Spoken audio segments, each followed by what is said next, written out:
તો MC plastic વેસ્ટમાંથી પહેરવાની કોટી બનાવશે। જ્યાં એમસી સંચાલિત શાળામાંથી વેસ્ટ પ્લાસ્ટિક એકત્રિત કરવામાં આવશે। વેસ્ટમાંથી કોટી બનાવી વિદ્યાર્થીને અપાશે।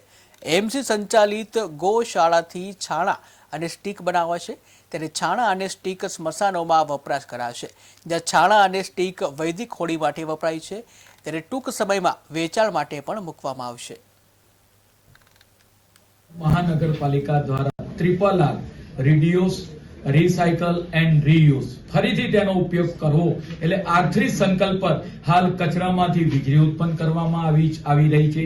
એવી જ રીતે આપણે વાત કરીએ કે આજે અમે સ્કૂલ બોર્ડની જે સંચાલિત શાળાઓ છે 400 શાળાઓ, જે બાળક આપણે વાત કરીએ કે પોતાના ઘરેથી પ્લાસ્ટિક વેસ્ટ પડેલો હશે એ ત્યાં ડસ્ટબિનની અંદર નાખશે તો પરિણામે પ્લાસ્ટિક વેસ્ટને એક જગ્યાએ એકત્ર કરવામાં આવશે અને તેમાંથી જ બનાવેલી કોટી એ બાળકોને આપવામાં આવશે। એટલે આપણે વાત કરીએ કે પ્લાસ્ટિક રિડ્યુસ, આપણે વાત કરીએ કે રિસાયકલ અને રીયુઝ। એ જ રીતે અમદાવાદ મહાનગરપાલિકા સંચાલિત બાકરોલ અને દાણી લીમડા ગૌશાળા આવેલી છે, તેની અંદર હાલ અત્યારે 800 જેટલી ગાયો ગૌ માતા ત્યાં આગળ રહે છે।